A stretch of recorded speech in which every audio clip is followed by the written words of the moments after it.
Welcome to everyone. We're glad that you could join us for today's webinar, which is made available by the Northwest Higher Education Accessibility Technology Group. I am a happy member of that group, and we lovingly call ourselves NWHeat. NWHeat is a joint project of the Orbis Cascade Alliance and the Northwest Academic Computing Consortium. Our mission is to advance our common goal of ensuring that digital services, information systems, learning technologies, and instructional and scholarly resources are equitably accessible to all users. Our overarching goal is to cultivate a community of practice among faculty and staff supporting digital accessibility on their campuses through a series of professional development opportunities and by facilitating sharing of best practices, knowledge, and resources. If you'd like to know more about the work of NWHeat and how you can participate, we invite you to contact us at info@northwestheat.org.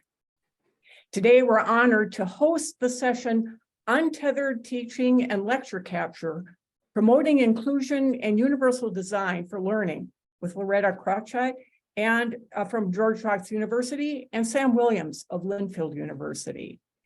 Before we introduce Lorretta and Sam, we want to share a few important details with you. We're providing live captioning for this session. You can activate captioning in the Zoom meeting menu. This includes the full transcript option. This session is being recorded and will be made available at northwestheat.org, along with presentation slides and handouts. Lorretta and Sam invite you to ask questions throughout their presentation. You can submit your questions in the Zoom chat.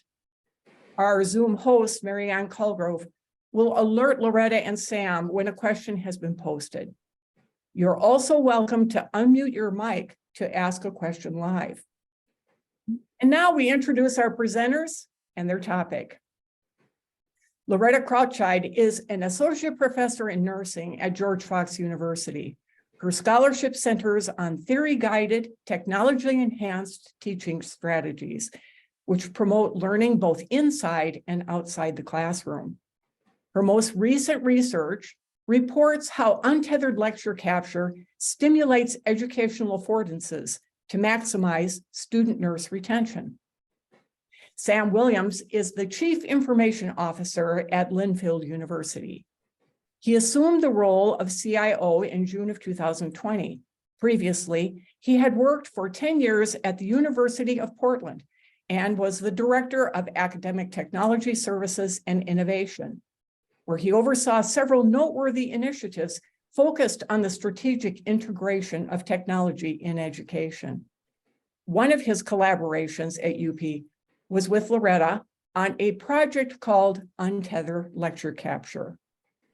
Today, Lorretta and Sam present on Untethered Teaching and Lecture Capture, Promoting Inclusion and Universal Design for Learning. Untethered lecture capture is defined as the integration of multimedia resources which permit faculty to be freely mobile within the classroom while simultaneously teaching and producing audiovisual digital recordings of the lecture. The integration of cognitive load theory with multimedia instructional design principles promotes accessibility, universal design, and facilitates student learning. We welcome you, Lorretta and Sam. Great. Thank you so much for that introduction, Gloria. I'm going to go ahead and share screen. And this screen that I'm sharing is using an app called Explain Everything. And Explain Everything is what we use in the classroom at George Fox when we're teaching using untethered lecture capture. So let me get to that screen and begin talking about this. So what is untethered teaching with lecture capture? By the way, we just want to start out by saying that neither Sam nor I have a conflict of interest and we aren't receiving reimbursement for this presentation. So what is untethered teaching and lecture capture? Well, untethered teaching means that the faculty member is freely mobile within the classroom. So looking at this picture, and if you follow my blue arrow here, the teacher is using some type of tablet. I happen to use an iPad. And on the tablet is usually a whiteboard app, which provides unlimited space for the faculty member to show images and provide additional annotations. In order to be untethered, the faculty member needs to use some type of screen mirroring or screencasting technology. We happen to use AirServer Connect. And so it connects whatever's on the surface of the whiteboard app on the tablet with the projection screen that's in the classroom. So why use untethered lecture capture? Oh my gosh, there are so many reasons why we do this. And I think what I'd like to do is share with you an image from George Fox University during fall of 2020.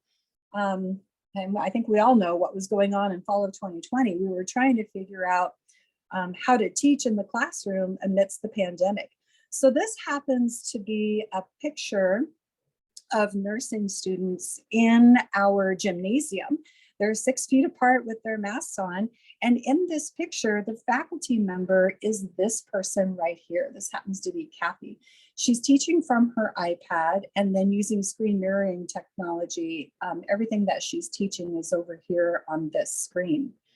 The lovely thing about untethered lecture capture is that it promotes faculty proximity. This faculty member can be out here teaching from among the students. And later on in this presentation, we'll talk about the qualitative research that we've done on this topic and what students say about faculty proximity. But the other lovely thing about teaching untethered that's different than traditional lecture capture is that the faculty member is not standing in front of the whiteboard. The faculty member is free to move about the room, check on students as they're doing group projects, connect with students personally, and also with untethered lecture capture, everything that the faculty member is saying, everything that they're showing. And for example, if you were to imagine that maybe you were a student in this class and you're reporting back on, oh, it looks like she's doing a case study here. When students report back on the case study, the faculty member has an opportunity to write in student comments related to the questions. The faculty member could draw out the patient or draw out what they're talking about in that class. So everything that the faculty member says, everything that's already pre-printed on the slides, and then any extra annotations that the faculty member wants to add as a teaching resource, all of this is combined together into a comprehensive audiovisual multimedia resource or lecture capture that is then later posted to the university's learning management system. And Sam's going to talk in a moment here about the different ways that that can be posted to a university management system. I mean, the learning management system. So how do we integrate cognitive load theory and the principles of multimedia learning so that we get the biggest bang for the buck with technology? This is where Sam and I collaborated a lot about instructional design, technology, and then learning theory to make sure that we weren't just using the technology because it was there, but that we were using the technology in a way that would promote inclusion, universal design, and create educational affordances that would really help students. So to help with that, let me just speak real quickly and then we'll open it up for some questions here. But to help with that, what we wanted to do was make sure that we were managing this intrinsic load. Intrinsic load is the inherent difficulty of learning something new. And one way that you manage intrinsic load and promote universal design is by managing this element interactivity. So what do we mean by element interactivity? Every teaching moment has multiple elements. Our teaching resources include printed words. They include pictures. They include faculty drawn animations. If you don't use a whiteboard app and lecture capture, then those faculty drawn additions are usually on a whiteboard that's mounted in the classroom.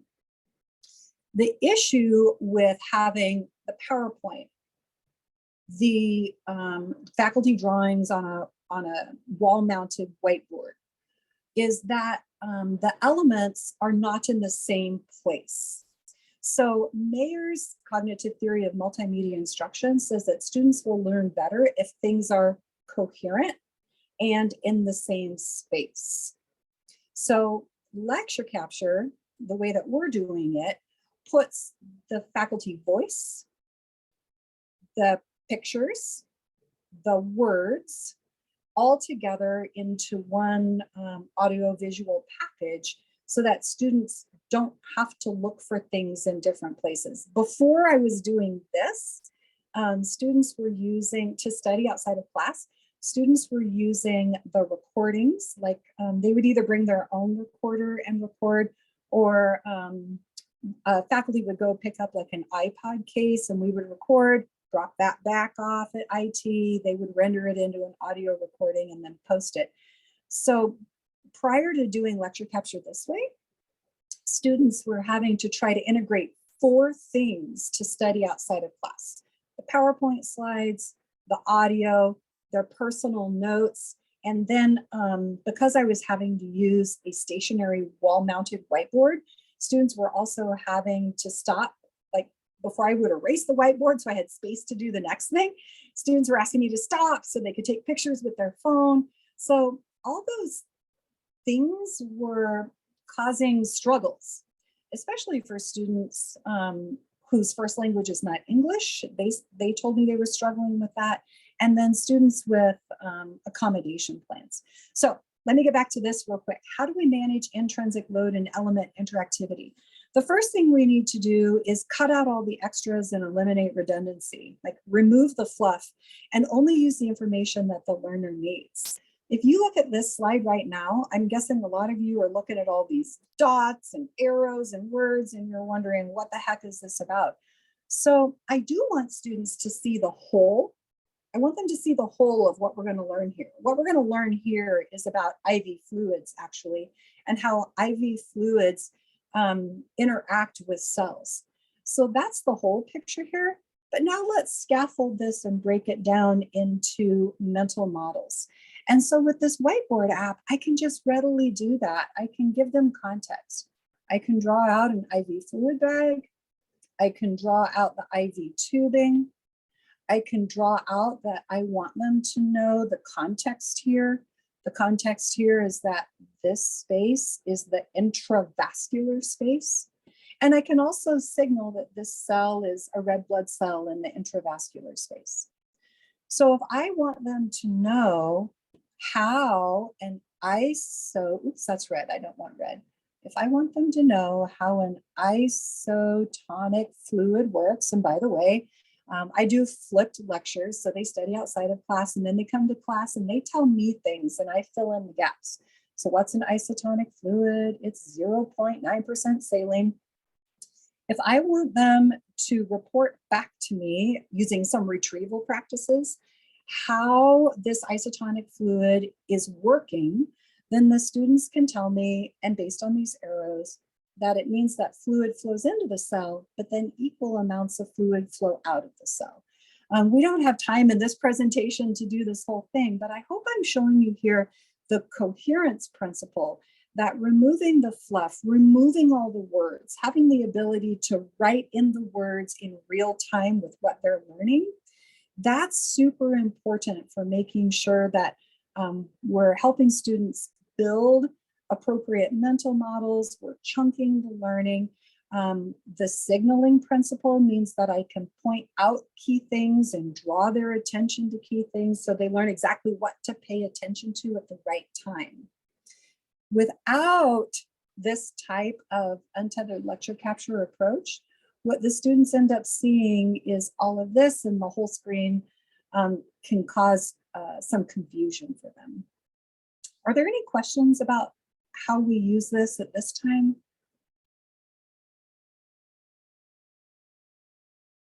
Nope. Am I okay to keep going? It looks that way. Okay. All right. So I just spoke about coherence principle, signaling principle. So I want you guys to stop and think right now. As you're looking at this slide, like this is a traditional slide that people might use if they don't have a whiteboard app. Like people who don't have a whiteboard app and don't use Untethered lecture capture, they have a tendency to just put everything that they need to put on a slide. So right away, what are you guys noticing most about this slide? What's the first thing your eye is drawn to? Little girl's face, her emotion. Yes, exactly, right?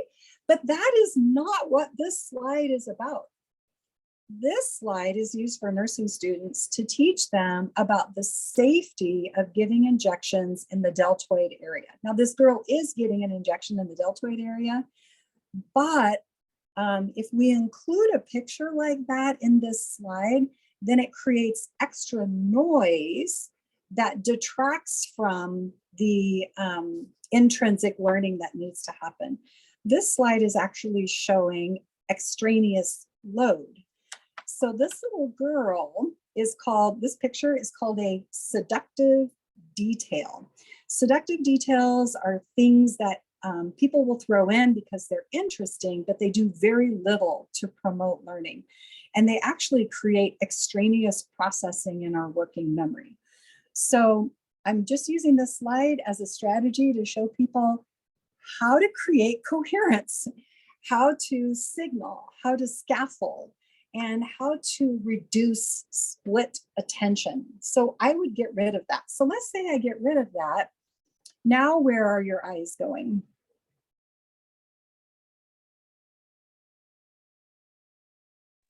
The deltoid. Okay. And when you say deltoid, are you saying this area right here? Or are you looking at all these words over here? No, the drawing, the shoulder, the green triangle. Okay. So that is what I want people to look at. But I used a word earlier, retrieval practices. Instead of putting the words on there, what this app allows people to do is you can pre-prepare your words and have them ready. And then have students tell you, what are we dealing with here? What is this? How many of you teach in a classroom of 100 or more students where students way in the back wouldn't even be able to see these words? So that's another great benefit of lecture capture using a whiteboard app. Everything is all together in one place, and the faculty member can expand pictures as needed to make sure that everybody in the room has equal access to seeing what they need to see. So another principle that I think this slide shows up for us really well is spatial contiguity. And what that means is that we need to keep all the related texts and graphics physically close together so that students don't have to be scanning back and forth from one thing to the next. So I got to tell you guys that prior to doing this, I would have a slide with all the rules about giving an intramuscular injection in the deltoid. And because that took up so much space on my slide, then my next slide had the picture. So representational holding means that students were trying to remember this stuff on the prior slide, while I was currently having them look at this on the next slide. So again, another great thing about this type of lecture capture is that the whiteboard app allows you to move around elements. The element interactivity can be designed in such a way that you keep things together where they're supposed to be. As a matter of fact, I wouldn't even have these words because if somebody is distracted by words, then they're really not paying attention to what I'm saying. What they're really doing is reading the words on the slide instead of hearing me. So using the cognitive theory of multimedia instruction, the whiteboard app, and the principles, we can create a lecture capture that students can use after class and put the whole picture together again in one clean, comprehensive way. So what I would do instead is write out, this is the deltoid, and how much fluid can go in the deltoid, how many maximum milliliters, and what injection angle should we use? And then what are the landmarks that we're going to use? So we can do those kinds of things instead of having all the words and all the pictures in one space, which detracts from learning. Before I progress, are there questions about that? Just a comment, Lorretta, that sometimes when you're teaching, you can think, okay, you got all of this stuff to get through. And so you can think writing it out is so slow. But if your students need to get it, that slowness is actually a benefit too, I think. Mm-hmm.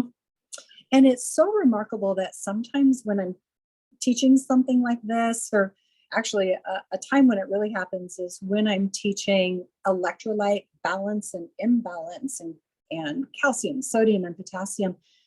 Students, you know, I'll be moving things around and showing them how it all works. And then someone will raise a hand and say, I'm not quite sure about X. What you can do is just add an extra screen and then in the moment, answer that X thing, you know, whatever that thing was. There's just unlimited capabilities. Sorry if anybody doesn't know what I was trying to do here is draw out an action potential. Anyway, yeah, so you're totally right that it gives you as a faculty member unlimited whiteboard space that you can manage and move things around and address the learning needs in the moment. Were there other questions about maybe seductive details? Maybe reducing split attention, managing elements. Is anybody worried that this gets awful messy?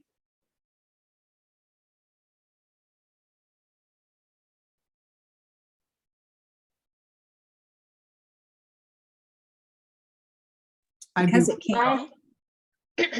Go ahead, Kelly.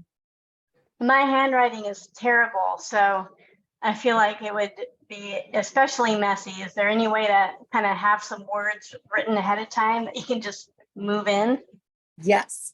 Yeah, there's definitely a way to do that. It doesn't, and there's more than this whiteboard app. We have other faculty at George Fox who are using a different whiteboard app. But these whiteboard apps don't work like PowerPoint. It's not like you can pre-plan some animations on PowerPoint and with the click of a button, the word will slide in. This whiteboard app doesn't work that way, but you could totally pre-plan some words and then drag them in. Like for landmarks, we feel for the acromion process. So you could pre-plan some of those things and drag them in. I do think it's really important at this point to say that everything that we're doing, what I'm saying, the images, the words sliding in, the handwriting, the extra annotations, if you use Explain Everything, this is all recorded in a linear fashion. It's all recorded simultaneously. So the entire process, I've had students, here, I'll just go here real quick. I've had students who have really struggled with understanding dosage calculations. And, you know, I'll explain to them how we go about doing that, how many milligrams, how many mils per gram, and how we set up the mathematical equation. I don't have time to do that right now. But then, you know, I'll explain to them how they figure out how to do the algebra. And when we're in class, it all makes sense. But then when they get back to their home and they're trying to study, they don't remember exactly how it worked. What they can do is just go back to the lecture capture and fast forward to the place where we were learning this. And then they can see the process happen again in real time, just as we explained it. So it's just extremely helpful for integrating all those things, the PowerPoint, what you're saying, what you're drawing, and just puts it all together in one comprehensive package. Lorretta, just Going to jump in quickly because we do Yes. have a question. Can you allow students to write on the board? You can. It gets a little bit complicated. There is a share feature. Let's see if, so do you see my little blue arrow here? There is a share feature that you can use that's up here. Now the student also has to have the same whiteboard app, Explain Everything, on their iPad. And they don't have to be in the same classroom space with you. They can be at a distance. Just real quick, I'll share a funny story. Sam and I were having a meeting, and I happened to drive my sister to Seattle that day for cancer treatment, and I forgot about the meeting. So I said to Sam, I'm going to send you a share code. Sam, do you remember this? I do remember this because I was Yeah. also at a conference. Yeah. So I just sent Sam a share code, and he and I worked simultaneously on the same whiteboard app project. So it works that way. When I have done that in the classroom, you have to be careful because sometimes you'll have funny characters who will write in things like yes and maybe, not funny, you know, because they have full access to the whiteboard app because you're sharing this live whiteboard.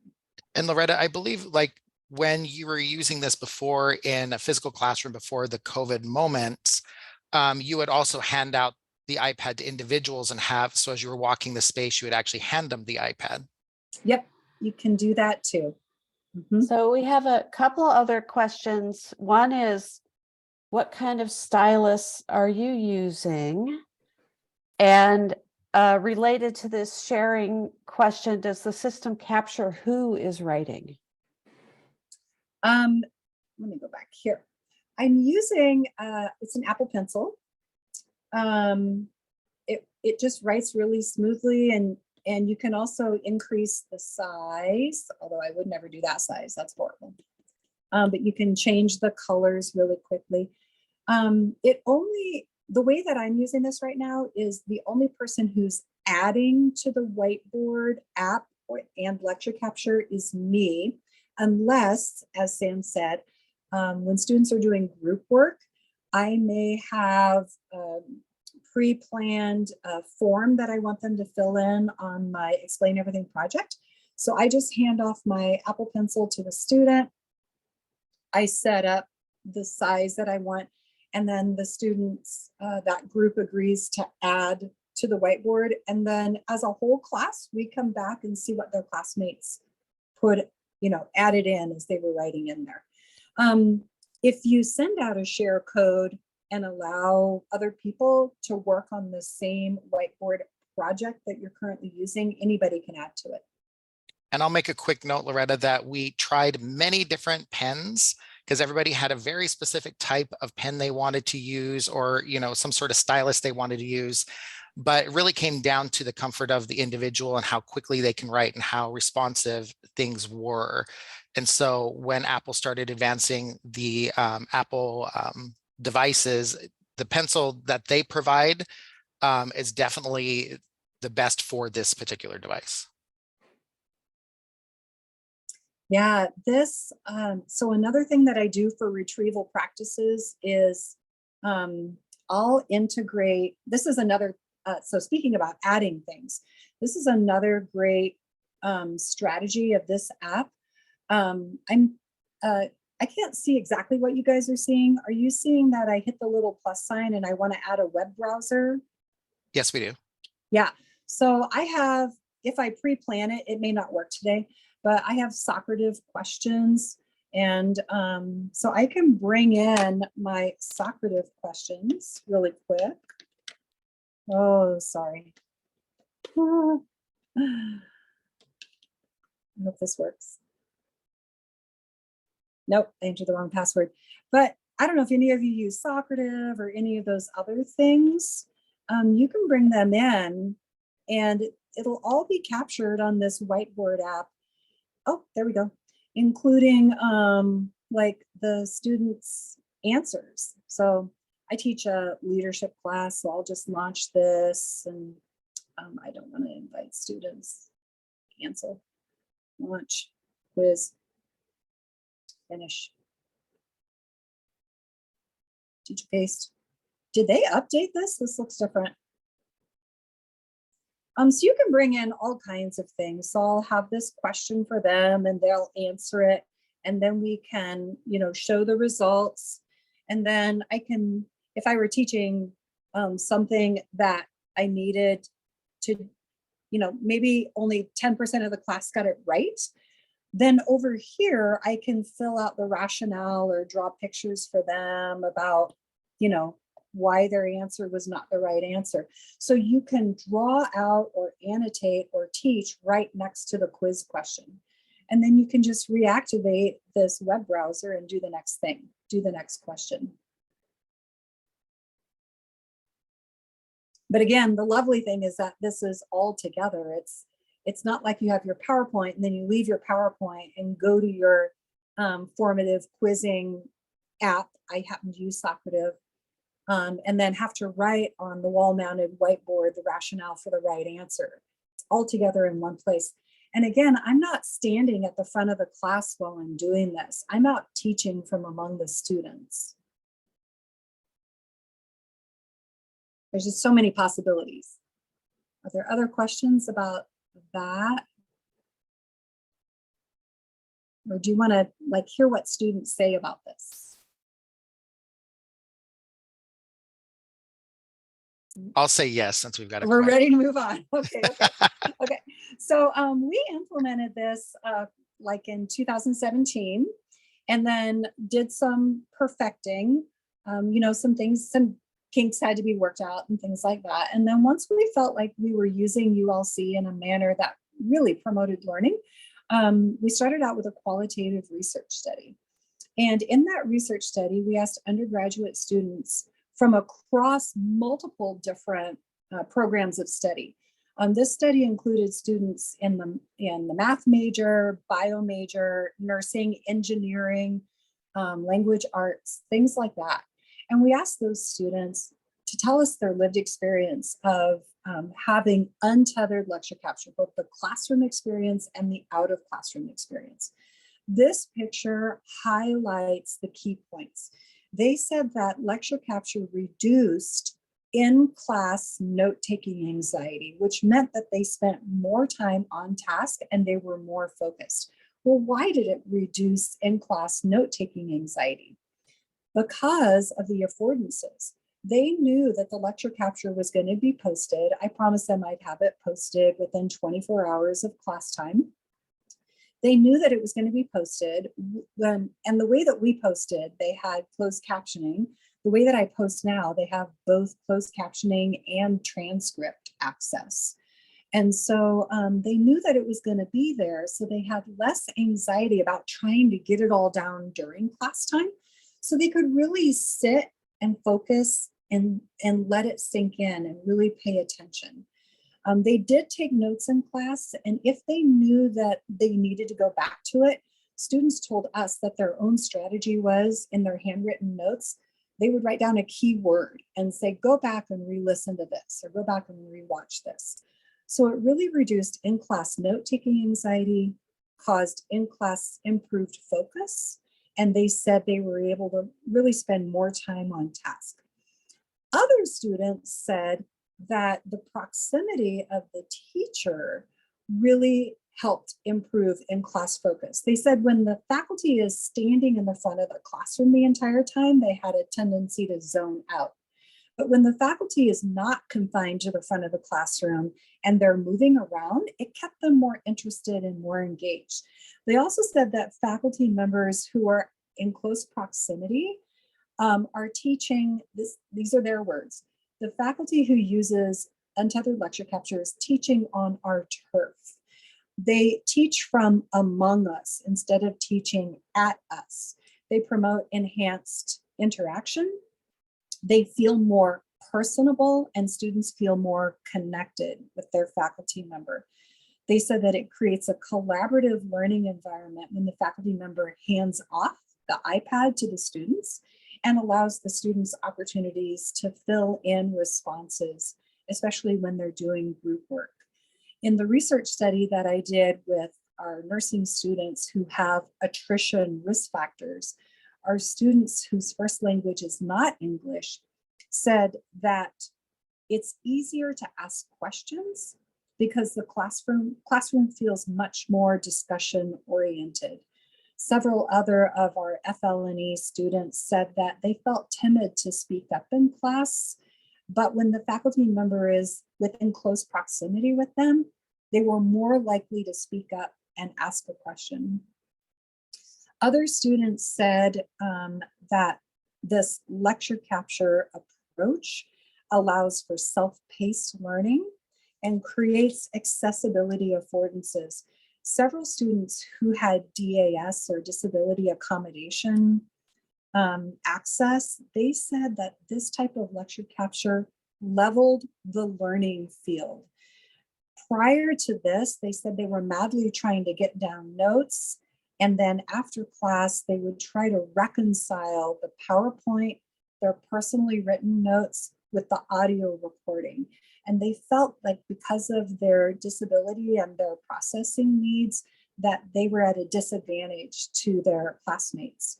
But with this lecture capture access, they really felt like the learning field was leveled. And then I heard from our disability and accessibility services manager that in the nursing program, there were fewer requests for the accommodation for a note taker.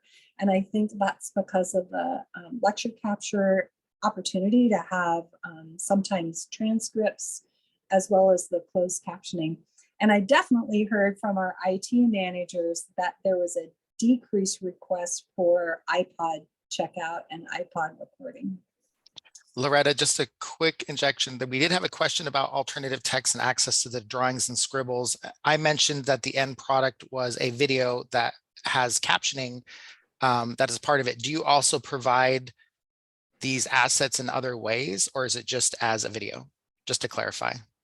Oh, currently I'm only providing them as a video that has closed captioning and then the transcripts available on the side. Thank you. Yeah.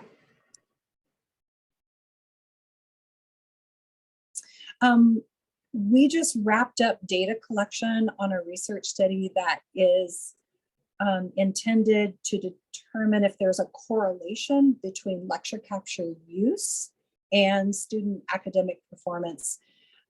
There's an abundance of literature about that has resulted in mixed results. Some people say, yes, there is a correlation, a positive correlation. Other people say there's no correlation. What we did differently is that we taught students how best to use lecture capture. I'll just mention the top 3 ways that students have reported they use lecture capture that is ineffective.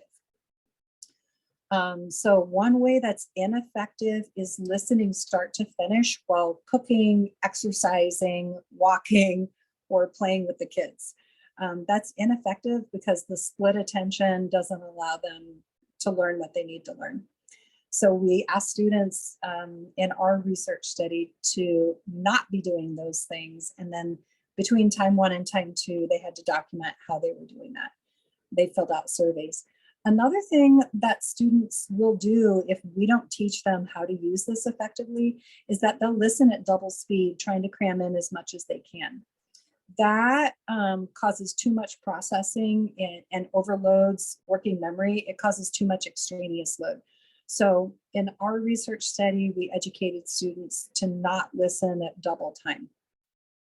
And then the other thing that's really important is that students, when they're doing this self-paced learning, they really need to have written study goals and then only watch or rewatch those specific segments of lecture capture that align with their study goals. Otherwise, it's a shot in the dark and they're just kind of fast forwarding to specific segments and listening without specific attention to their study goals.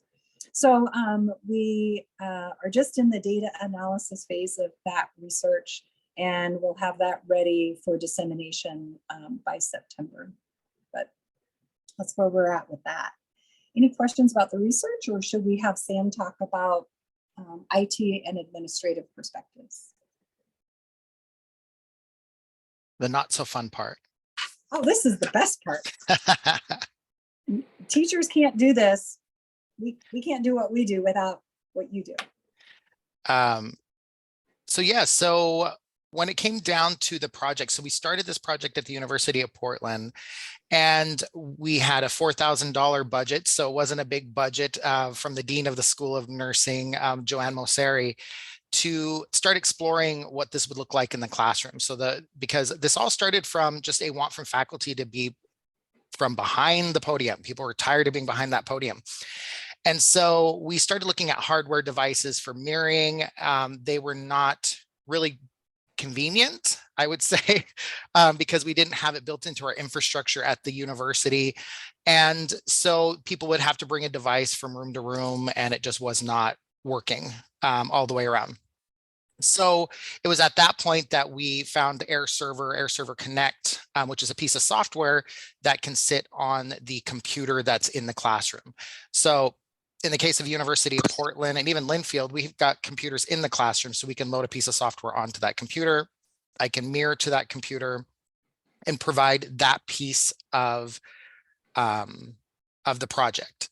As far as additional hardware, of course, there was the iPad. We tried this on Windows devices as well and Android, but at that particular point in time, the iPad was just the best solution for us. But somebody in the chat was asking me if on the software side, if this Explain Everything software was available for Windows, and it is. At least the last time I looked at it, it was. And that was one of the things we also wanted, and it looked the same. I don't know if anybody here has experienced this, where you get something on the iPad and then you go over to the Windows and it does not look the same, like they've moved buttons around. What we did really appreciate at the time is the application looked the same across the different systems. But we focused the project in on the iPad just of ease of use. And especially when we started getting, I can't remember, Lorretta, I think I'm just looking at my notes. We had 27 faculty across representing 9 different disciplines at the University of Portland that was implementing this in their teaching. So we also had to make sure that we were able to, as the IT folks, to be able to manage that. So too many different types of devices and platforms was not going to be ideal. And so the hardware consisted of the tablet. One of the comments in the chat was around, what was it, an Apple Pencil or not? We tried in those days, I believe this was before the Apple Pencil. We tried all kinds of different pencils, from chunky crayon looking ones to the different ones. And the responsiveness of it, especially when you're writing on a tablet, because this was the other thing, Lorretta, I remember you talking about in the early days, is you had to, it's the pat the head, rub the stomach kind of moment. So you're walking around the classroom with an iPad in your hand and writing at the same time. And so you needed to have a pencil that was really responsive and you weren't struggling with, because it's really about your experience as well as the presenter. And if it's a struggle presenting, then it's not going to be a good experience for everybody involved. So I would say on the hardware and software. Now looking today, we can really, because the things we've learned in the last couple of years, and the Zoom and other software that's available, we can start looking at this project in a little bit different lens. So today we are experiencing what we would experience as somebody that could be in the classroom, loading a Zoom meeting, hitting the record in the Zoom meeting and doing it from there. The way that we designed it at the University of Portland is they would hold the iPad in their hand, because that was where the microphone was on the device. Yeah. So we wanted to make sure that there was quality audio, that the students was receiving quality audio as a part of this. And then when the iPad was handed off to another person, that microphone went with the iPad, right? So it wasn't a microphone at the front of the room. It wasn't a microphone hanging from the ceiling that we also had to hover around. So having the ability to hit the record on the iPad, to have the audio and the video all in one place was extremely important. So the other two items we have, human resources. So this project started with myself and Lorretta. Thankfully, Lorretta, I went to the dean at the time and said, hey, do you have somebody that really would like to work on this? And so Lorretta became the first faculty in residence in the IT department. We were able to create that program. We were able to create this innovation program. And so the human resources came down to myself, and Lorretta in that role as a faculty in residence. And then I also had members of my team, and we also reached out to our counterparts in technical services, because there was a component of this is that we had to make sure that this mirroring technology could actually work on our network. So I don't know if you've experienced this, but university networks can be pretty complex, and there's different factors that have to play into some of the technology working. So we did collaborate with our technical services team to make sure that the technology would work. And there was times when stuff couldn't work, so you have to find a workaround in that. And so the financial considerations at the bottom here. So we started with a $4,000 budget just to try out some equipment. That ended up not being the path forward for the project. So under the financial considerations, it's the big piece of this that costs the most is the iPad that is in somebody's hand, because we are trying to take advantage of other things that are already in place. And at the University of Portland at Linfield, we've got Kaltura for video management. That's a system that's already in place. So the project is just utilizing those same systems. George Fox uses YouTube for their video delivery, so they're utilizing that same system. So for this project, it was the equipment, so the iPad and the pencil, licensing for Explain Everything, and licensing for Air Server. So at the end of the day, those are the items that we have to consider with the financial piece of this.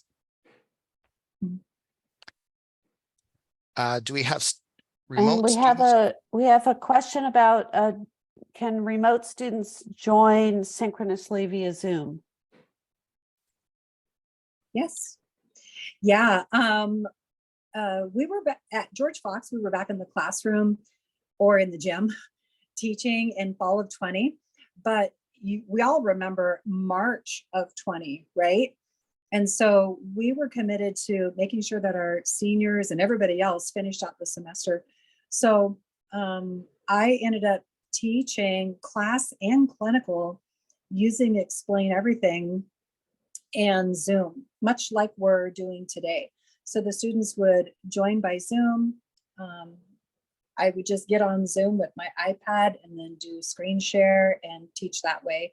But everything that the students said on Zoom and everything that I said was now all recorded into this multimedia project. Lorretta, we haven't touched on this yet, and I'm not sure if we were planning to, but you know, the idea of the synchronous also brings up, will students come to class if the lecture capture is made available to them? Did you want to speak a little bit to that? Because I know that is a concern that some people had throughout the project. Over and over and over, that is a concern that people have. I just completed a thorough synthesis of the literature because of this new research study that we're doing. Students still come to class.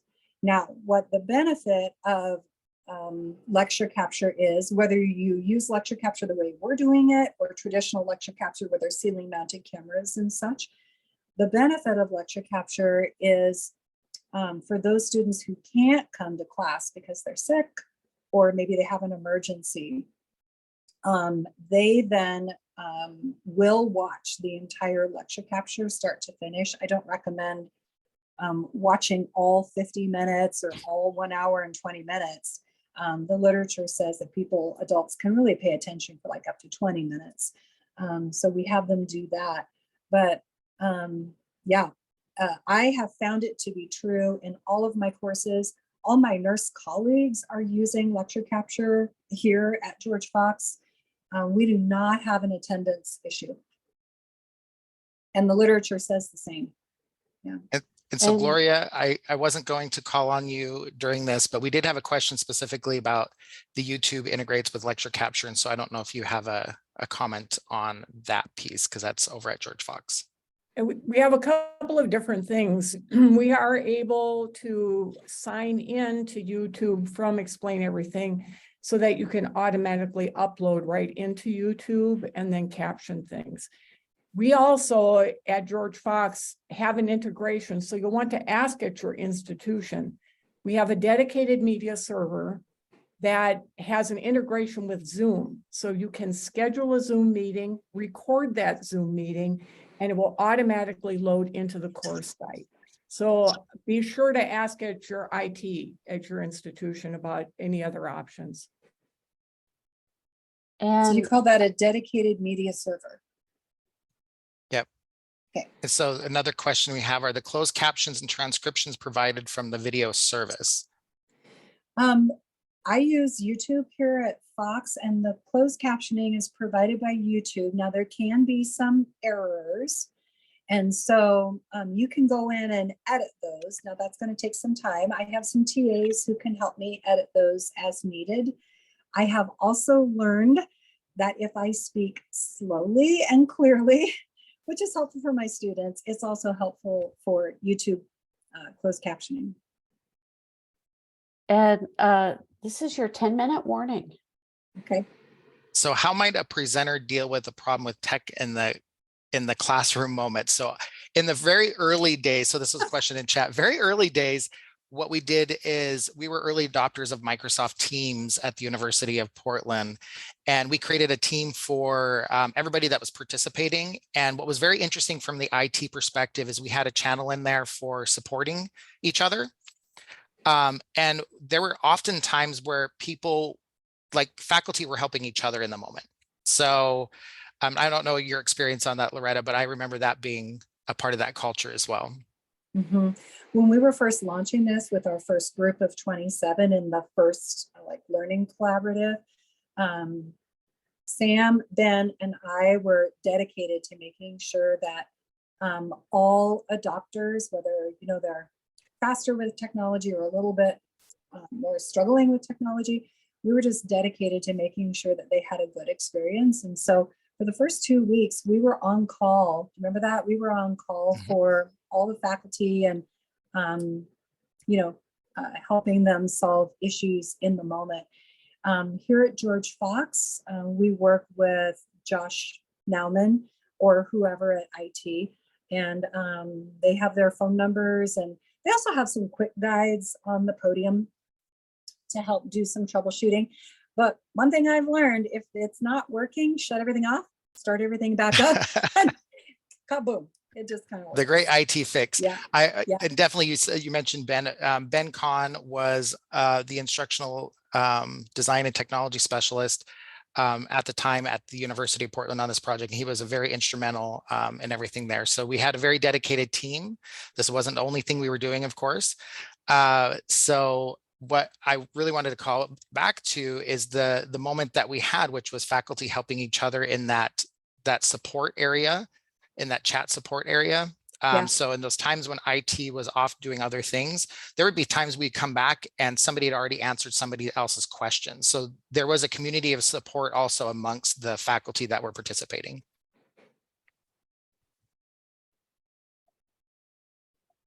And I feel that's also, I'm gonna say that was another piece of this. Lorretta would also provide training to the faculty ahead of ever using this in the classroom. So we're definitely not handing somebody an iPad, some software and saying good luck. So there is the piece of it that is the training on the technology piece, the training on, or the professional development, sorry, on the science of multimedia instruction. So those things go in tandem. And then I'm not sure, Lorretta, if you're still doing this, but I also know that you would visit classes at times to also provide feedback, but at least at the University of Portland, you were doing that. Yeah, so at George Fox, Gloria implemented the ULC Faculty Learning Collaborative. She was spearheading that. I participated as a person who helped with this orientation, professional development. The ongoing mentoring, for my role here, I've been like the super user in the nursing department, and I will go in and observe and offer advice for our people who are just getting started with that. At the University of Portland, part of the project there was that I visited every single classroom, offered advice, wrote a letter, and then those faculty members use that for their promotion and tenure files.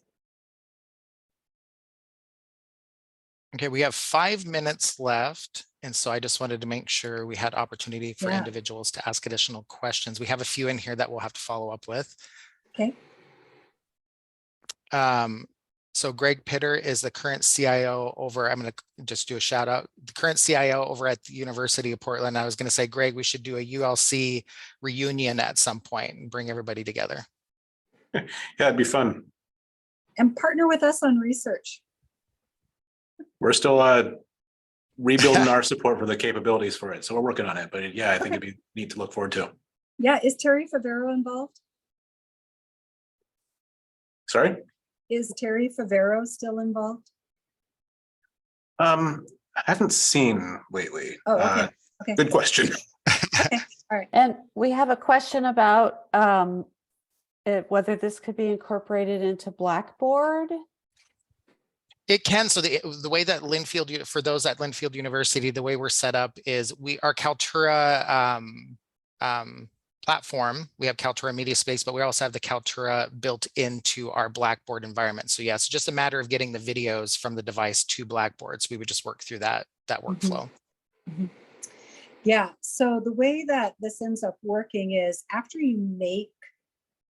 class is over and you have finalized your lecture capture product on the Whiteboard app, you then export that to your media server, whether it's Kaltura, YouTube, or something else. That renders it into the multimedia resource. And then we get that link and we post it to our learning management system.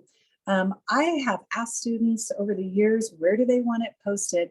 They repeatedly have told me that they want the video link posted in the same module or the same unit during the week where they learned that material. So it's just a quick import into the LMS. And I know we only got a couple more minutes. And one item I want to make sure of is that this really does need to go up quickly.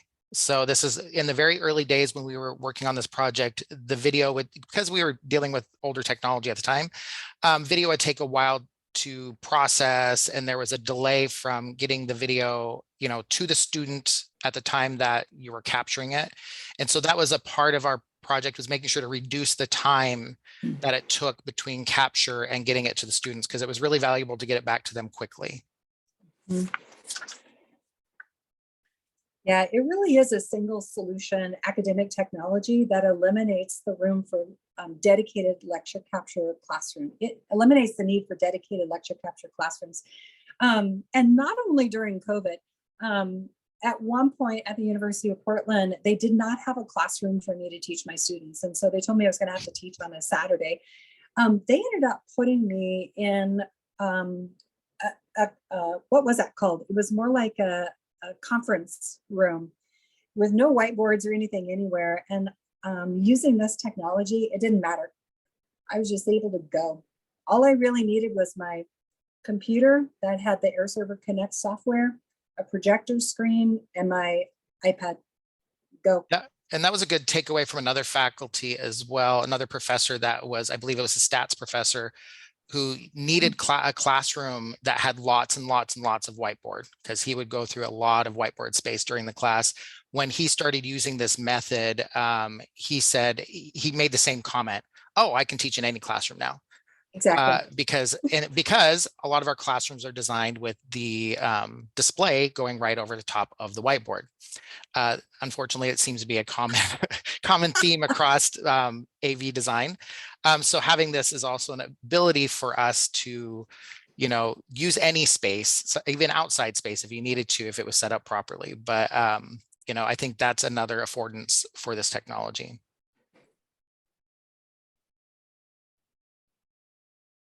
We're right up on time. So I don't know if anybody has any last minute questions. I see some familiar names in the session today, and thank everybody for joining us for sure.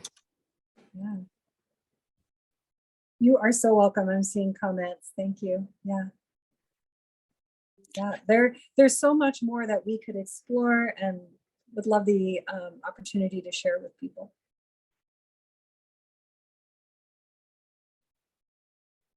Okay. All right, Marianne, I guess we turn it back over to you and Gloria.